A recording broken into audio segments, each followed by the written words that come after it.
Good afternoon, everyone, and thank you for making time to join us today. Welcome to Wild Digital Online Series Episode 7. Today, we're going to talk about investing in health and wellness technology. My name is Shen, Foreign Counsel at Christian Chiu & Partners, and I'm your moderator for today. With me on my panel, I have Sam Canavan, General Manager, APAC of ClassPass, Hylton Drake, Chief Operating Officer, APAC from Les Mills, and Justin Nguyen, Partner from Monks Hill Ventures. Hi, everyone, and welcome to Wild Digital Online Series Episode 7. Before we start, please allow me to go through some housekeeping matters. If you find yourself disconnected at any point during the session, simply log back in using the same link you received. Throughout the session, attendees will be on mute, but please do ask us any questions you might have. Simply submit them via the icon below or click raise hand to get the attention of one of the Wild Digital team. Now, without further ado, let's start the panel.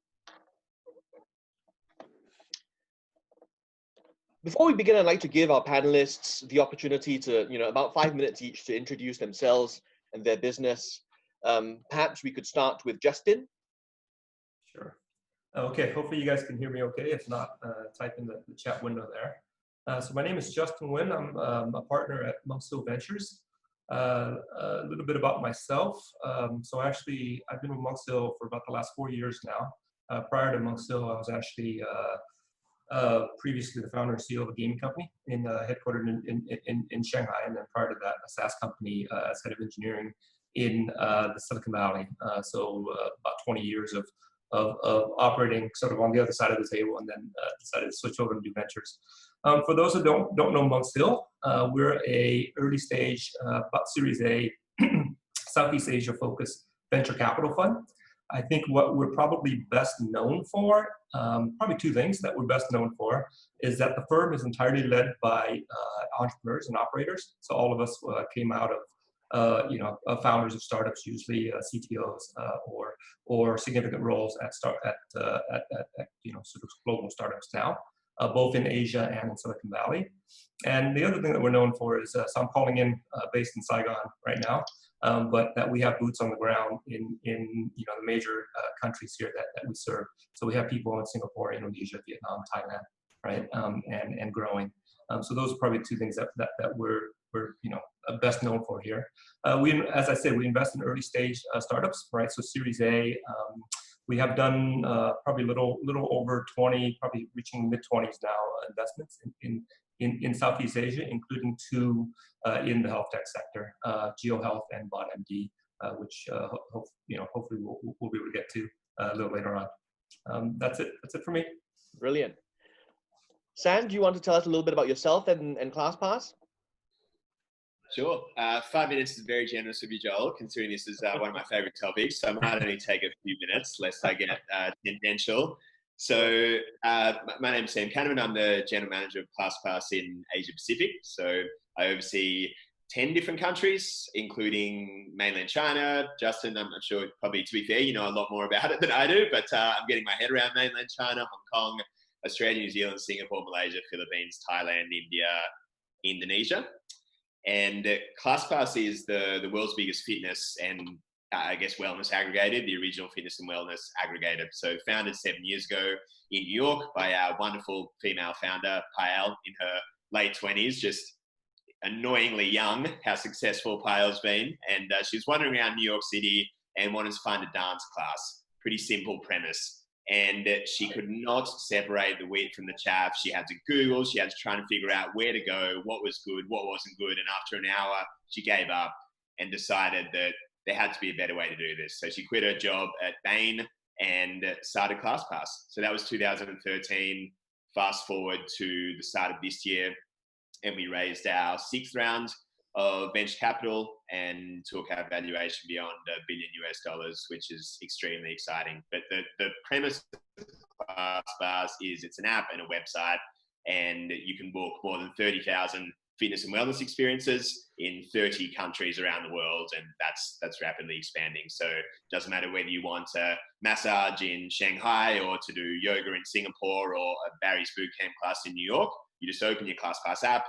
You can book whatever's around you with ClassPass credits, which are a universal currency we've created. So Barry's Bootcamp might be 10 credits more expensive, or a yoga class might be 5 credits less expensive. You use the credits all over the world, and it's a subscription, and you can scale your credits up or down depending on how much you use ClassPass. So that's us in a nutshell. Obviously, the last few months have been an interesting time, to say the least, but we will get through this and come out the other side, definitely. Indeed. Well, thank you very much, Sam. Hylton, do you want to just take a few minutes to introduce yourself and Les Mills? Yes, sure, Joel. Thank you for the opportunity. I'm the Chief Operating Officer for Les Mills Asia Pacific. And really, we're a distributor that looks after Les Mills for Australia and also Southeast Asia. So really 7 main countries. Australia, obviously our biggest. Then we have Thailand. We look after Vietnam, Indonesia, Malaysia, Philippines, and I think that's probably it. To a little bit about Les Mills. Les Mills is really, I like to explain it as there's sort of 3 sort of companies you need to understand to really understand us. The first one is Les Mills New Zealand, where everything really started. So our company started in New Zealand over 50 years ago, when the 4-time Olympian Les Mills actually opened his first gym in Auckland.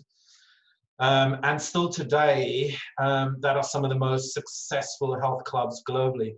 The first club, Les Mills Auckland, till today has 12,000 active members, which is truly incredible. 50 years later, Sam will probably be able to tell you. So that's Les Mills New Zealand, and really where our business started is the secret sauce for Les Mills New Zealand. And the reason why they're so successful is really their group exercise programs. So, we really took that then globally through a company called Les Mills International. So globally, really what we do is we package our group exercise classes, all the choreography and the music, and we take that pretty much globally. And that's where we come in, Les Mills Asia Pacific. We're pretty much just a distributor that has the rights for, as I mentioned, for APAC, pretty much. Right. Thanks very much, Hylton. You can't. There's no applause function on this app, I don't think. But please join me in welcoming our guests for this afternoon. When we were doing the speakers briefing earlier, I mentioned to the panel that I only had one difficult question to ask today. And this is a question that I reserve for Justin, because VCs are usually the ones who ask the hard questions. So I thought today we'd put Justin in a spot for a change. Sorry, technical difficulties. No. No, don't worry. Don't worry. I'm sure he'll have the answer to this one. Now, Hylton just explained that Les Mills is an eponymous business. It's named after its founder, 4-time Olympian Les Mills. We heard earlier from Sam that ClassPass was named, well, it started out as Classivity, didn't it? And it was named by Payal in quite a literal sense. And, it's an aggregator for classes, among other things, hence ClassPass. Who's the monk in Monk's Hill, Justin, is the question I have for you. Yes, so this is a bit of folklore here at the firm. I've actually heard various versions, but I believe the correct version is that our 2 founding partners, Peng Ong and Corey Lim, this was they both grew up in Singapore, but this is the one intersection that they had growing up. They went on to work together for at one of the companies that Peng founded for something like 14 years, something like that, between 2 companies. And so they have a long working history together. But I think the earliest intersection was Monk's Hill, which is named after a school in Singapore. The other version I heard sometime in the past was that Monk's Hill, I guess in Singapore's school system, there are sort of various grades of school, right? and that I believe Peng went to Monks Hill, and Monks Hill is considered sort of a second-tier school apparently, and it's a reminder to us that actually great founders can come from anywhere, and not just sort of the elite schools of the world. That's two versions that I've heard, but we actually don't get indoctrinated in this. It's actually a good question. So if somebody suggests that Ping's the monk from Monk's Hill, you would refute that? We get that a lot, and you know, Peng is quite wise. You know, I've known Peng for a long time. He and I our history dates back to the Valley actually, and sometimes I do refer to you know, so it's Peng style of speech is sort of Yoda-esque, right? So it's like wisdom in there, but you have to interpret it very much like a Shaolin monk or something like that, right? So, but no, Peng is not the monk. Fantastic. Well, thanks very much for that bit of Monk's Hill Folklore. history and folklore, Justin. Perhaps just to continue with you for a bit. Congratulations on the closing of your second fund. You've managed to raise $100 million for your second Southeast Asia fund, just before I think the market took a turn for the worst. Perhaps you could let us know how MHV intends to deploy these funds and share a little bit about, you know, how you would prioritize, if indeed at all, health and wellness as investment verticals. Are these verticals in which Monk's Hill intends to invest in? Yeah.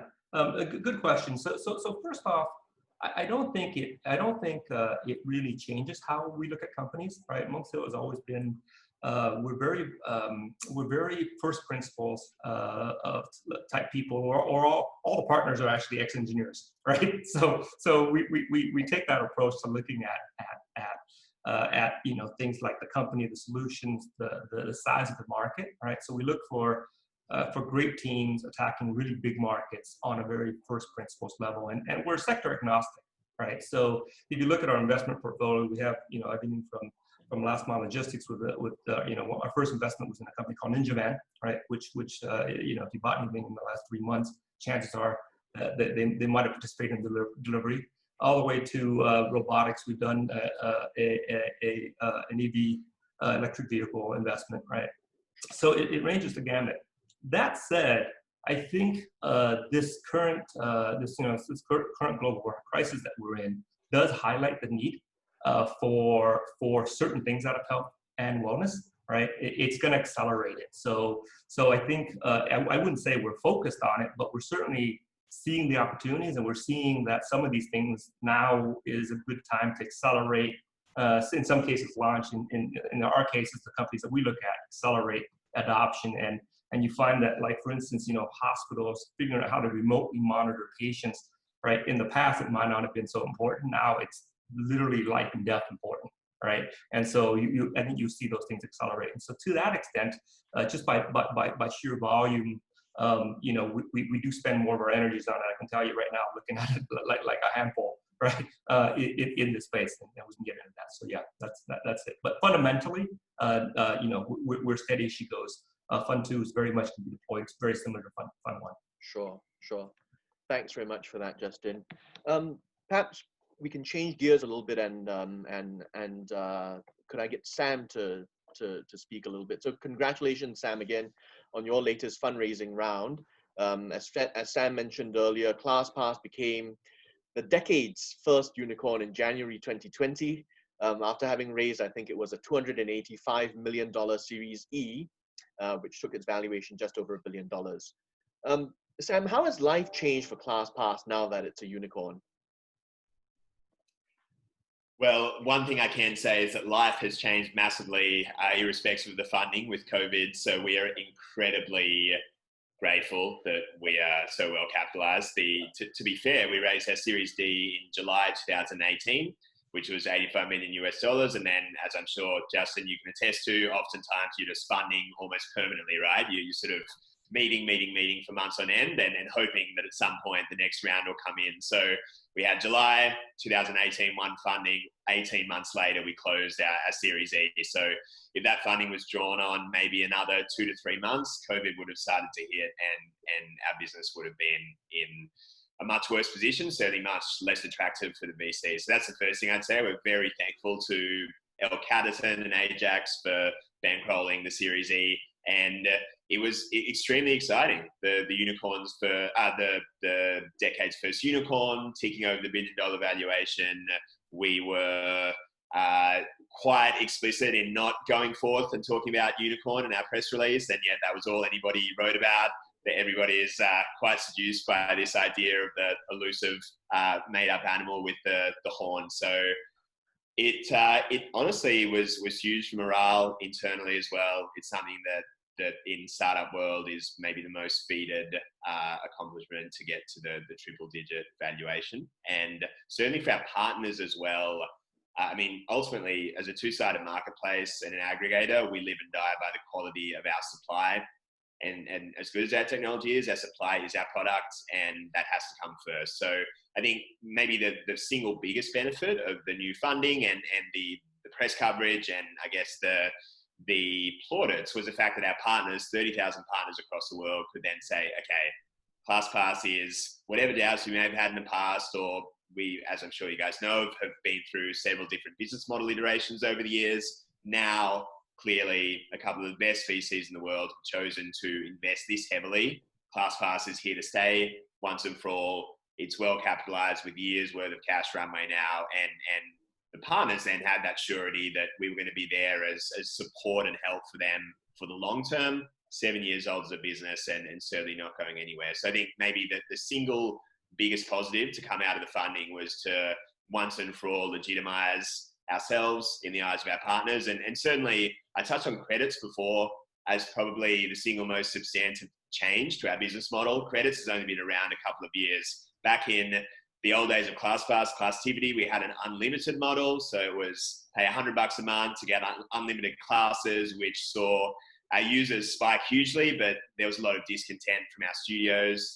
We went to another model as well in between, which was pay a certain amount per month to get a certain amount of classes. Again, that didn't quite fit perfectly. Our users were happy, our partners weren't as happy. So the credits model was the first time where we really were able to revenue maximize for our partners and align our goals. So we could hand on heart say to our partners for the first time, the more bookings you get, the more money ClassPass makes, because we take a tiny clip on each credit on the user side. We collect the spread, and we can also say, obviously, the partners, we're driving you more money as well. So it legitimized credits as a model. Partners know that this is it for us. We are not changing our business model again. We're never going back to unlimited, and we're here to stay. So really exciting a few months ago. Fantastic. Thanks very much for that, Sam. And I think that's testament to the fact that, you know, to what Justin said earlier as well, and how investors do look for founders and businesses who are not just resilient, but agile. So thanks very much. On that note, you mentioned that you're here to stay. So on that note, I thought we'd turn to Hylton for a bit. Now, as Hylton mentions earlier, Les Mills is a business that was founded more than years ago. The exact date, guys, is 1968. So if you imagine a time when, you know, Hey Jude was at the top of the Billboard chart and we were still a year away from putting a man on the moon. Compare that with this day and age where the average lifespan of a company is less than 18 years. Hylton, what would you say is the secret to Les Mills' longevity? Yeah, I think if we knew that answer, everybody would want to copy that, right? I honestly believe it's Les Mills' relentless pursuit of quality of product, number one, and continuous innovation, right? As you know, the fitness industry is continuously innovating and coming up with new things to do. So I really would say it's those two things. And if I can give you some examples of that, that would probably help. If I talk about quality of product, you know, I can just take you through some examples of some of the things we do to ensure quality of product. So for those who might not know about Les Mills, you know, what we do is, as I said, we package a group exercise class really, and every quarter we provide a new release with new choreography and new music to clubs as well as instructors.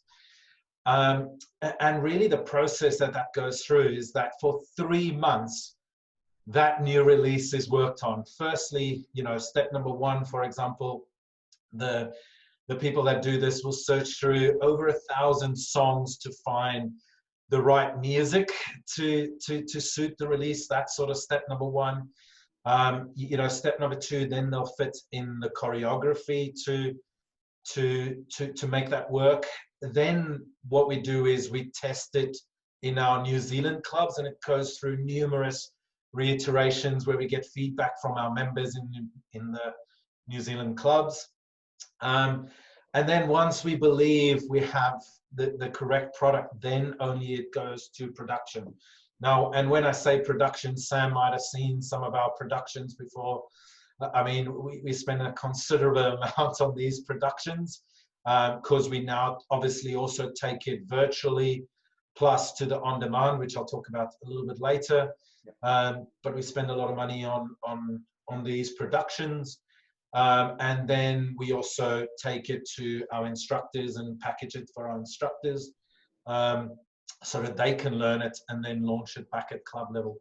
So really every release takes about 3 months of work before it comes to life, really. So a lot of work goes and a lot of reiterations goes into that.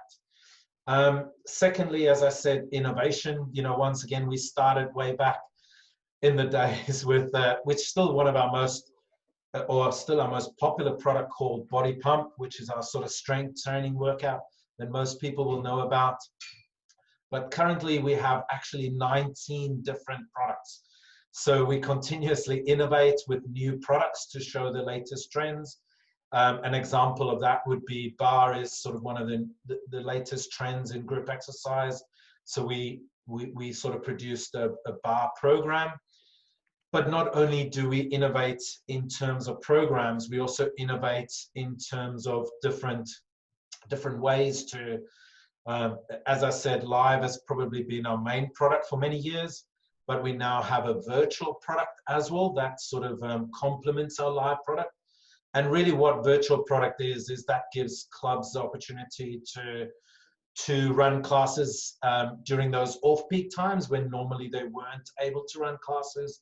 They are now able to run classes through a virtual product, pretty much a TV or a projector in the club, and people can join group exercise classes pretty much at any time of the day. And then probably the one that's really been our saving grace during this pandemic is really our on-demand option. So we also now have an app that people can do at home. So, and the whole idea behind that is this innovation has really given us opportunities to go into different markets. Firstly, markets like the hotel industries. Hotels, obviously, fitness is becoming more and more important for people that travel and for the hotel industry. So it's given us the opportunity to set up virtual studios in hotels. Plus, obviously, the on-demand gave us an avenue to go directly to the consumer as well. So I would say really those two things: relentless pursuit of quality of our product, and secondly, innovation, really. Fantastic. Thanks very much, Hylton. Hylton, let me just pick up a little bit on what you shared about expanding into new markets. Now, of course, you've spoken about how Les Mills has gone into different verticals, into different launching different products. But if we could just approach this from another angle and think about the different geographical markets in which you're represented. And this is a question that I have for both Sam and Hylton. Obviously ClassPass and Les Mills are both multinational businesses. Having worked in, perhaps Sam could answer this first, having worked in Singapore for just over a year, what are some distinctive features of the health and wellness culture in Asia, Sam? And how would you compare Asia to ClassPass's other markets? Sure, Asia is certainly distinctive. I think, of course, we can kind of delineate a bit more and think about Asia as various pockets, different countries with different levels of maturity. So I'm Australian. I've lived in Australia most of my life and have been in Singapore for a bit over a year. And the things in traveling around Asia that I quickly realized were just the sheer, divergence in maturity between markets. So you have a market like Singapore, which was akin to a market like a Sydney or a Melbourne, or even not that far off somewhere like LA or New York, to be frank, right through to a market like Jakarta, where I'll never forget going to Jakarta, and Studio was saying to me that they were incredibly excited to open a new location with footpaths near their studio. I just remember going, this is the selling point. The accessibility of the studio was huge. So you look at a market like Jakarta or a market like Manila, which are a good 5 to 10 years behind somewhere like Singapore. Yep. And then Hong Kong is a lot more advanced. I think Malaysia is a really interesting one, in that Malaysia for us probably surprised more on the upside than any other market in the world, maybe apart from Singapore. And Malaysia and Singapore together, to be honest, we're not entirely sure of the exact 100% formula here, but Malaysia for us is a bigger market than Hong Kong. It's bigger than Thailand and Indonesia put together. And Singapore now for us is our 5th biggest market in the world, behind only your really big hitters, New York, London, San Fran, and LA. So I think where the market is more mature and the supply was there, maybe the most pleasing thing for us was the openness to accept a Western brand, which was something that, again, we haven't seen all over the world. We're in China, and this is something that is a struggle, to be entirely frank. And even for us in Europe, we've seen, especially in a market like Germany, they are fiercely patriotic, and there's a homegrown competitor in Germany, and we've always struggled a little bit to make inroads, because the Germans say, we don't care that you were the first, you're from America, and we know these guys, right? They're in our backyard. So the fact that in Singapore and wider Asia, ClassPass was accepted and welcomed with arms wide open was something that was really surprising to me, especially coming from Australia, where a brand like Starbucks, for example, came into Australia 10 years ago and had to pull out. Starbucks got $50 million into Australia, thought they could waltz in and basically copy and paste the Starbucks model. And because they didn't iterate for an Australian market, it didn't work. Even Amazon in Australia, which is very American-centric, has been there for 2 years and hasn't really got the foothold that you'd expect compared to a homegrown player. So we were able to expand really quickly and have our Westernized background really seen as a feature, not a bug. I think the fact that we were from the Northern Hemisphere, the fact that Bright Lights of Manhattan is our genesis story, actually really helped us. People in Asia were really responsive to that as a background for us in ClassPass. I think something else that's interesting that really shocked me is the, I guess, proclivity of the Asian markets to be a bit more industrious and deal hunts, and the fact that isn't actually diminishing to your brand. That was something that really shocked me. I have a brand and marketing background, and my perception was always, if you're yo-yoing your discounts, or if it's Black Friday and you're off 80% off, there's going to be some lingering brand damage. People are going to view you as that discount platform, but it's the expectation in Asia. And so we came into markets like Singapore and Malaysia and the Philippines and had ludicrous offers. We were running 2 months free for 200 credits a month. Like, our CAC was just eye-wateringly high, but we knew that you sort of leave with that discount, and then the virality in Asia is going to do most of the job for you. So again, that's extremely interesting, and that if anybody here who's listening is a marketer and thinking about how you can get that flywheel going in Asia, if you do not have a referral scheme or an invite a friend scheme that is buttoned up and top notch, you are missing a massive opportunity. That is the thing that blew me away, I would say most, is that you launch with a discount,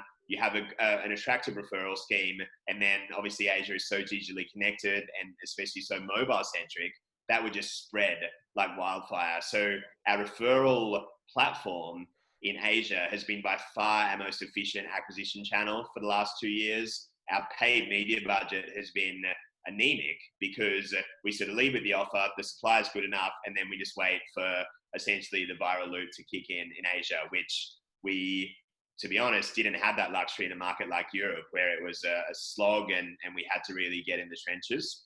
And then the one other thing I'd flag with Asia as well is I guess the digital fitness, the trend towards digital fitness that we're seeing, and the fact that a lot of markets in Asia have taken up digital fitness really willingly.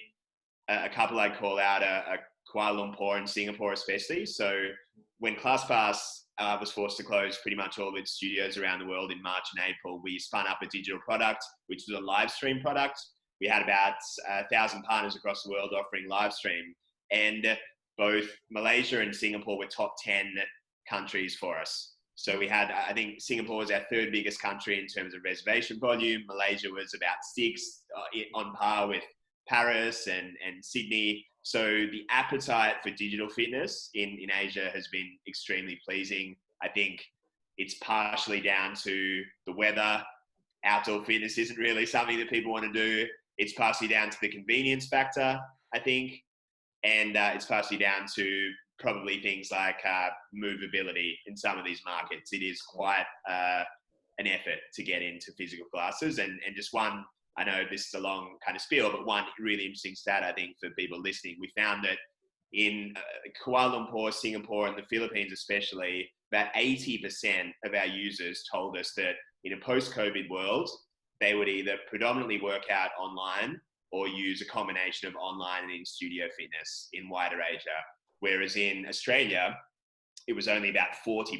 So 60% of our Australian users said, no, we're getting back into our fitness first. We're going back into yoga classes. That's fine. Wider Asia, and especially Southeast Asia, certainly the trend we're seeing is a combination of digital and in-person fitness. Fantastic. Thanks very much. So Asia is ready for digital, and never underestimate the love of the Asian consumer for a good bargain. I think those are the 2 lessons we got from your answer. Absolutely. And very, very enterprising. We'll do whatever it takes to get the bargain. Yeah. Fantastic. Good stuff. Thank you very much. Hylton, same question for you. What sorts of distinctive characteristics have you discovered about the Asian market? Yeah, very similar thoughts to Sam, to be honest. I mean, the biggest difference for us between Australia and Southeast Asia is definitely the maturity of the market, right? And for us, definitely the growth opportunity is in Southeast Asia at the moment. Whereas in Australia, we're quite immature, and we without having the real numbers, we believe we're in probably about 70 to 80% of health clubs in Australia, and we're five or so programs deep in Australia in most of the health clubs. So, you know, we've got a really good penetration in Australia. And I think Sam will agree that, you know, when you go into Australia, you know, if you walk across the street, you can see 3 health clubs within 100 or 200 meters from each other, right? So, you know, a really mature market in Australia. Where in Southeast Asia, it's really just starting to blossom.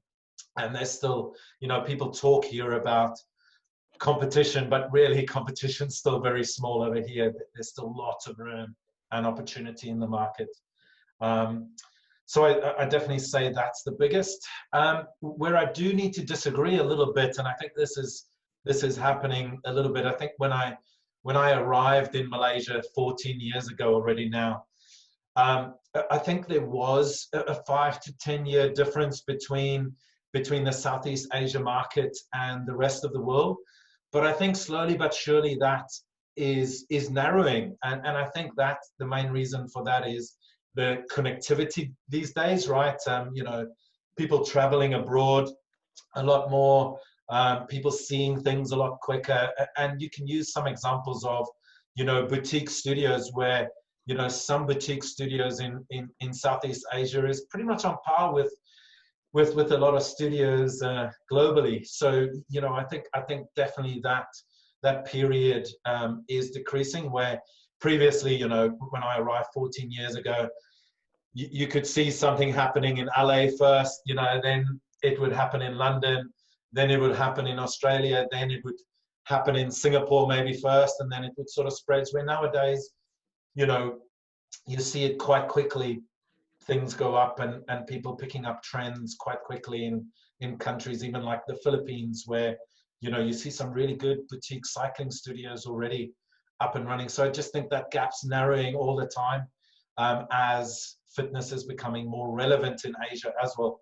And that's probably the other thing that I want to mention is I think, you know, I think maybe our generation, you know, fitness wasn't that important for especially in the Asia market. But I think for the millennials nowadays, and we've done our research on that, it's definitely becoming very important and part of their lifestyle So I definitely think there's massive opportunity in the Southeast Asia market. Fantastic. Thanks very much for that, Hylton.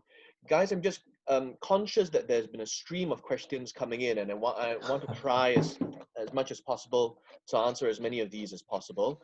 We've had a few questions around fundraising. So Justin, after having neglected you for some time, perhaps we should come back. We should turn the spotlight back to you. So the questions that we have really, I think, are centered around the theme of what advice have you got to give to companies who are in the market raising funds now. Of course, Justin and Sam for ClassPass, you were, both Monks Hill and ClassPass were both fortunate in that, well, in terms of timing, right? In that they closed their rounds just before the worst of COVID-19 hit.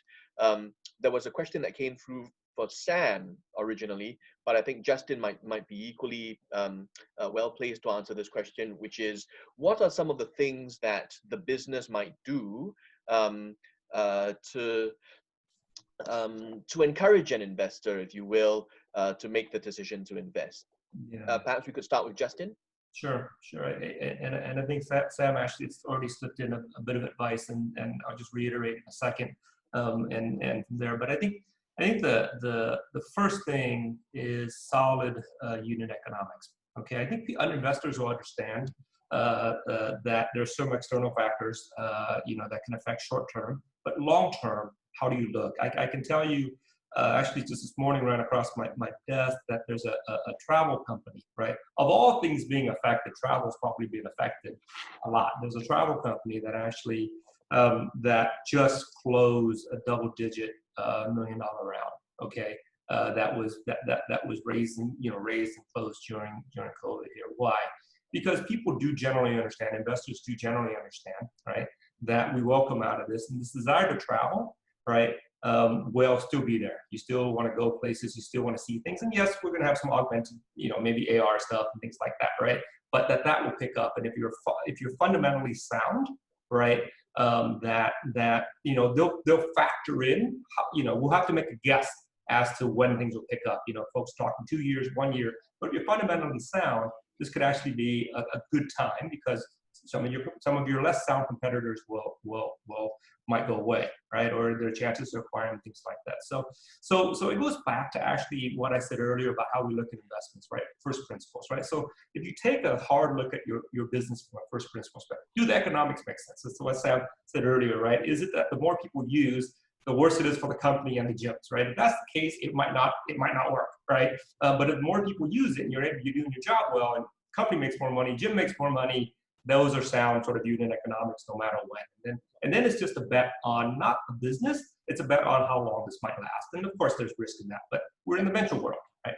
So I think that's probably the most important thing from a funding point of view, but I'll touch on something that Sam said earlier. Sam had talked about, this viral loop, right?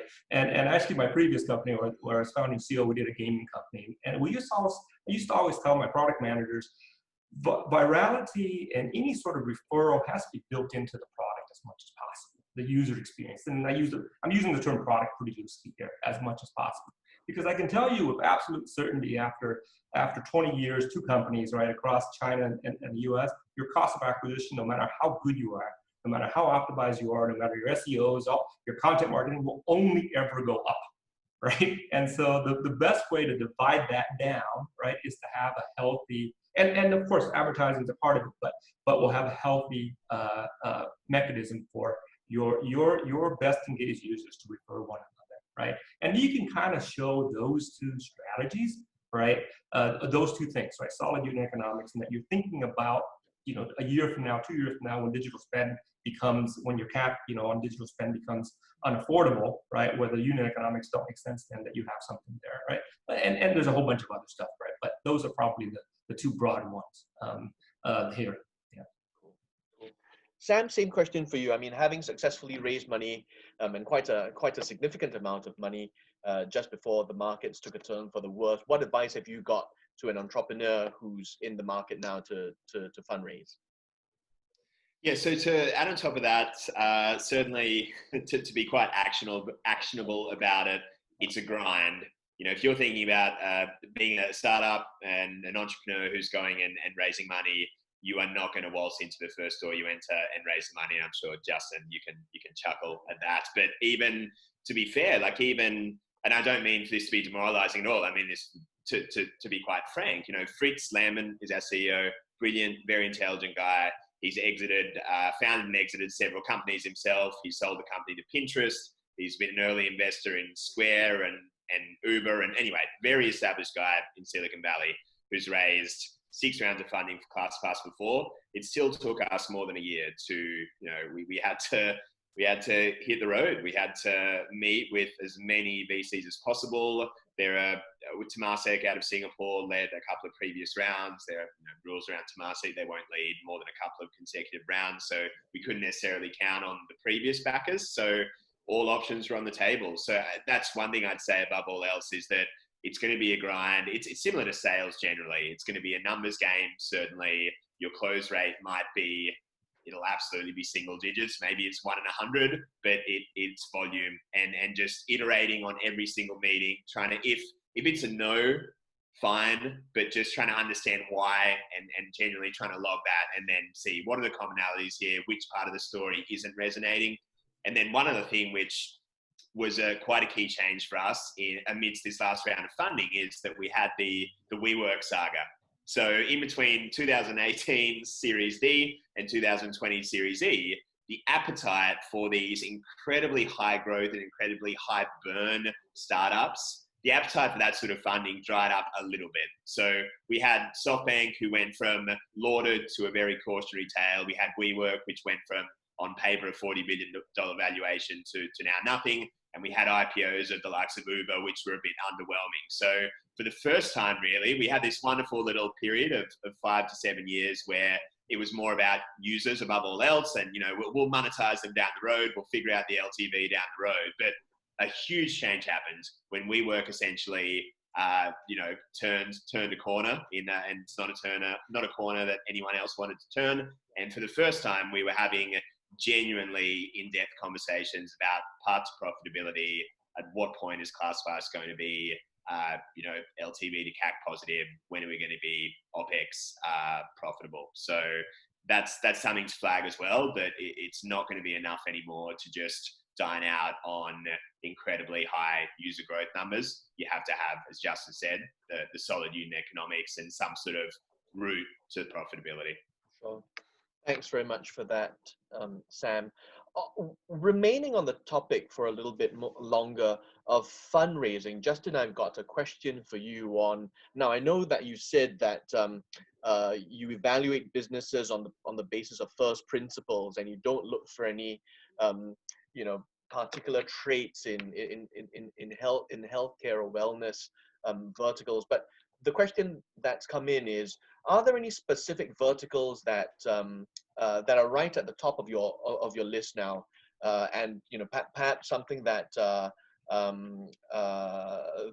that you're now prioritizing as a result of the pandemic, for instance? Yeah. So I think one of the challenge with healthcare in Southeast Asia is significant, right? With the exception of a couple of countries like Singapore, maybe Thailand. I'll not use the term loosely. The supply chain for healthcare, health tech in general is very inefficient, right? And all those inefficiencies, right, create opportunities for startups to go address. And that was there pre-COVID, and it's got highlighted even more, during and I'm sure we'll see it post-COVID. I'll give you an example. The typical experience in Vietnam of visiting a hospital, because it's very little private practice, is 3-hour waits and you get about 3 minutes of care. 3-hour waits because doctors are overloaded, right? 3 minutes of care, once again, because doctors are overloaded, right?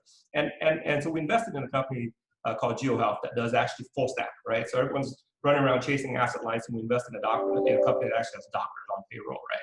And what they figured out actually is that 80% of treating a patient, right, you can do with a physical examination and some blood work. If you think about the last few times you've been to a hospital, that's usually kind of it. And and they reimagine what would happen if you actually took that out of the hospital, okay? And could you deliver care in, quality care at an affordable price, and they figured out they could, right? The other part of that, if you look at our other investment, BotMD, right, which is an AI assistant for doctors, right? Doctors are accessing, I think, 10 different apps to get call rosters, medical information, EMRs, things like that, right? They figured out a way to actually do a very intuitive interface to actually get all that in, so doctors can be more efficient, so they can see more patients during the day, right? And so these are maybe two extreme examples, but they're there and they kind of exist everywhere. And on top of this, so this is kind of the very basic stuff, we're also starting to see now people working home, we're also seeing things like mental health, right, come up and become, what was once maybe more stigmatized here in Southeast Asia, okay, is starting to come up and it's being talked more in the open, and it's a problem here just like everywhere else, right? And so we're starting to see companies that are now that it's sort of there and visible and people are talking about it are starting to go out and address those things, right? So folks who are attacking, from the patient point of view, from the hospital point of view, from the care providing point of view, we kind of see across the board, and it's a huge industry here, right? And so I think there are lots and lots of opportunities, and COVID, if anything, is highlighting the need, right, to go digital even faster. Thanks very much for that.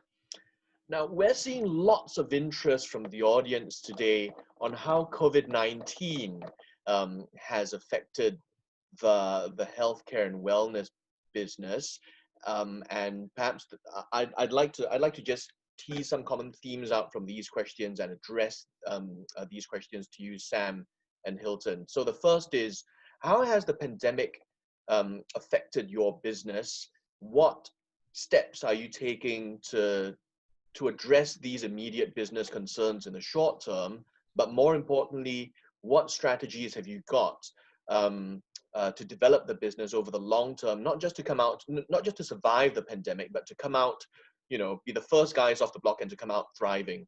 Perhaps Hylton, you could answer that question first.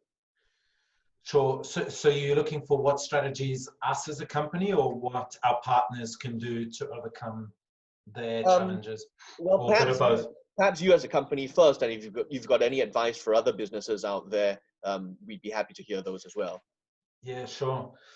I mean, from our perspective, I think our biggest challenge at the moment is that, most of our revenue comes through our licensing business or our B2B business. So, once again, if health clubs are closed down for whatever reason, pretty much a lot of our revenue obviously disappears pretty much overnight. So the longer governments decide to keep businesses closed, or the less support the fitness industry gets, obviously the more the risk there is for us that our partners won't maybe reopen for those reasons. So I think for us, that's our biggest risk.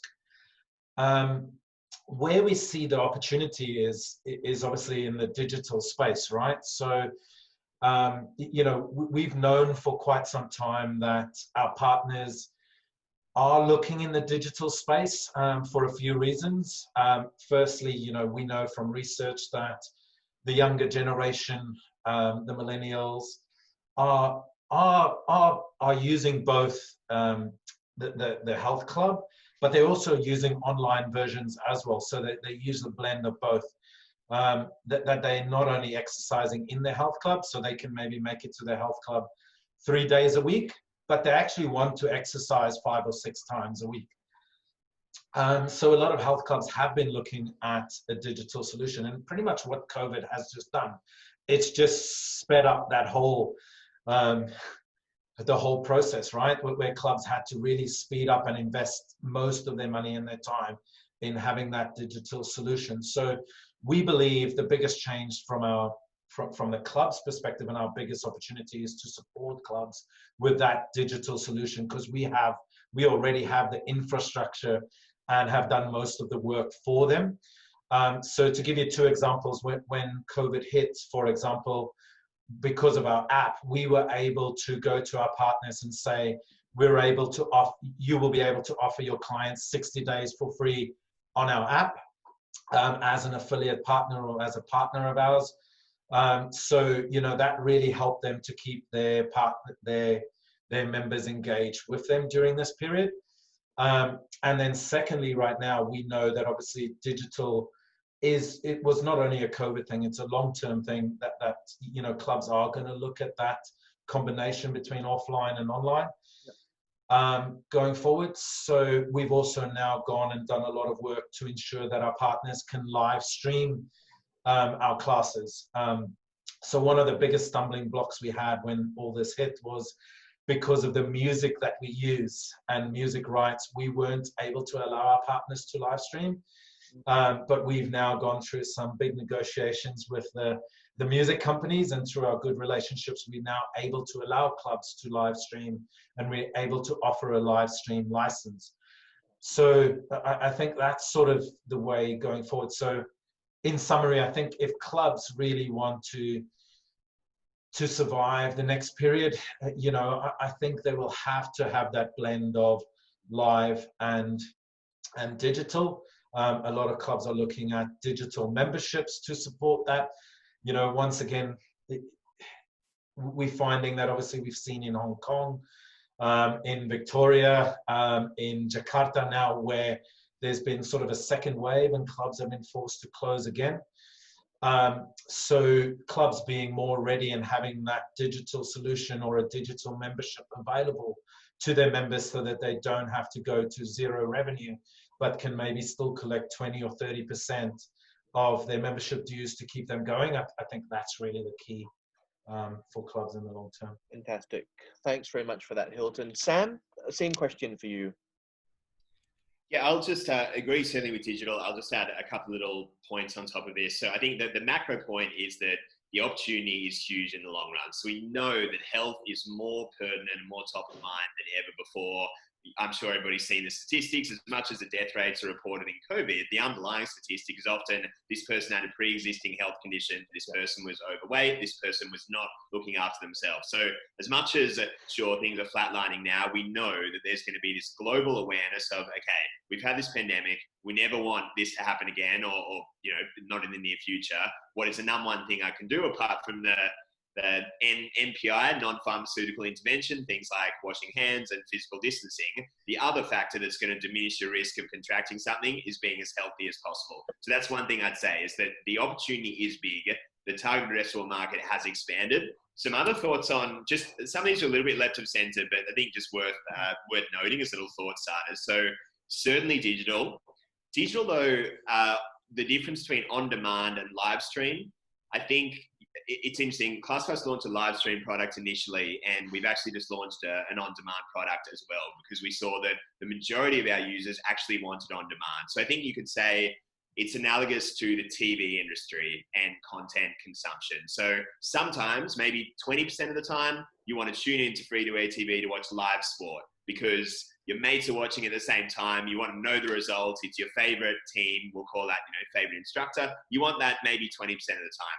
The other 80% of the time, it's Netflix. You want to be able to pause it when your delivery comes. You want to be able to, watch it at any time of the day. You don't want to be set to having to start and finish at a certain time. So I think on demand, considering that, as well as live stream, I also think one-on-one on demand is something that we're seeing pick up a lot in America, especially. So people booking a personal trainer to come to their house and give them a workout one-on-one. Obviously, the safety is tantamount in America, and people feel most comfortable staying in their own home. Another quick couple of thoughts are thinking about regional offerings in terms of bricks and mortar. So we know that CBDs in a lot of our big Asian cities are never going to be the same. We know that the density of a city like a Singapore or a Hong Kong or a Jakarta has probably gone from being a feature to being a bug. People don't want density. People don't want high-rise office towers in the near term. So are there some opportunities to think about expanding your business into these kind of satellite cities, into regional hubs where people no longer have to commute into a CBD and they can work out near their house? The economics of, commercial leasing are cheaper in regional areas as well. And then the one other thing I'd say is to think about older people and people who are 45 plus and working out, because we know that traditionally, studio fitness probably is not so tailored to older people, but we also know, and Hylton, I'm sure you're hearing this as well, the churn rates amongst all of our studios and gyms across Asia are highest by far in people 45 plus. They are saying, I don't want to take the risk. I'm at an at-risk age, and the optics of being in the gym surrounded by other people, I just can't do that.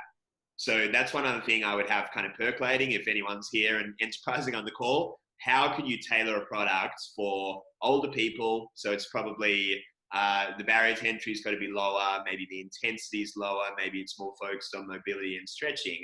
But we know that older people are going to be the least likely to come back into spaces with other people surrounding them, like gyms. How can we tailor a product digitally to give older people a workout?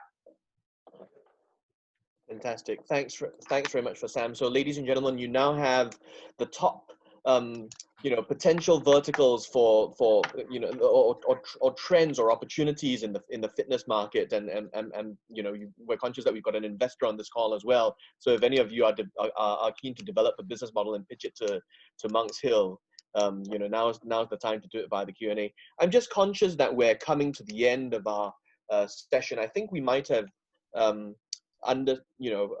responded to most of the questions already.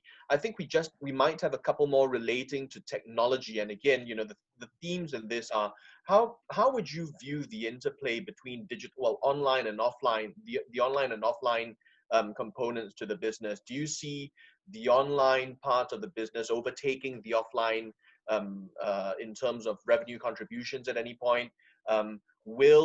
Here's one that's just come in. Will the digital or live streaming offering cannibalize the physical club memberships? And how do you get members to have the best of both worlds? Hylton, have you got a view to share? Yeah, I would firstly say absolutely not. I still, and we 100% believe that the live would be the ultimate experience always, right? The digital experience and live streaming is great, but being in a live class with 20 or 30 other people will always be the best experience, right? It's the same as you can compare it to, we always like to compare it to music concerts and stuff like that, right? It's great to listen to a song on Spotify, right? But it's much better experience to go listen to it in a live, at a concert and seeing it live, right? So we don't believe that it will replace it. I think what it has done, and the great opportunity, is that it's actually allowing us to reach a bigger target market, right? Those people that are maybe a little bit scared to venture into, because big health clubs can be quite intimidating, right? That's the reality of unfortunately of our health clubs. So I think what digital does do is it allows us to reach a bigger market, and that's what we've seen. Actually, the feedback that we're getting from most of the clubs that we're speaking to at the moment is actually that COVID has pushed a lot more people into that. They have a lot of interest, as Sam said.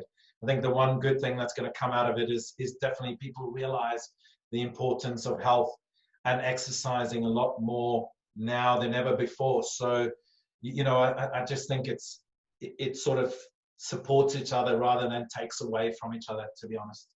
Thanks. Sam, have you got anything else to add to that? Specific question? Anything else, just so I can be as refined as possible? So whether you see, Oh, sorry, the balance. Yeah, I can just broadly.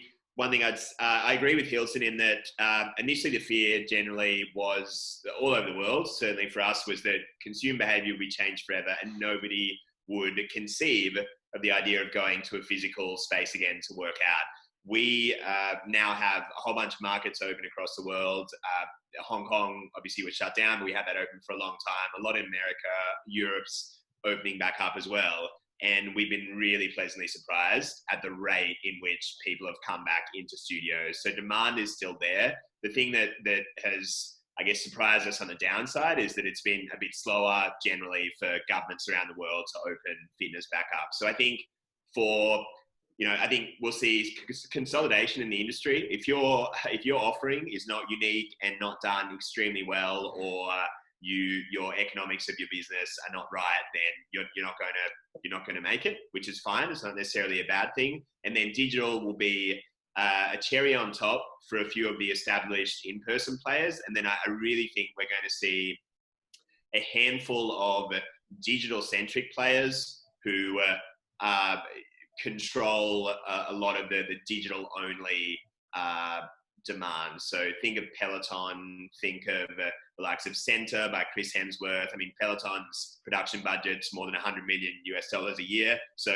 they are not in the business of bricks and mortar at all, and they're going to do digital extremely well. So yeah, consolidation, a hybrid model with a little bit of digital as a cherry on top, definitely, but not overtaking your full bricks and mortar business, and a few of the key digital only players to really capture most of the market. Thanks very much, Sam. So, ladies and gentlemen, we've now heard, some of the secrets of this of the most successful businesses in health and wellness. We've heard about the hottest verticals that investors are looking at right now and the metrics by which they're evaluated. We've heard about strategies that you might take in the short and midterms to address the business challenges caused by the pandemic. I think we've answered most of the questions today, and I'm conscious that we're now coming on to the end of the allocated time.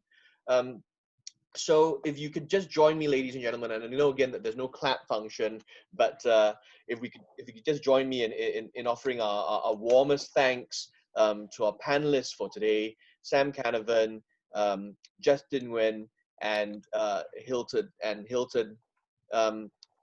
I have one final housekeeping announcement to make, which is that the recording for today's session will be available next week.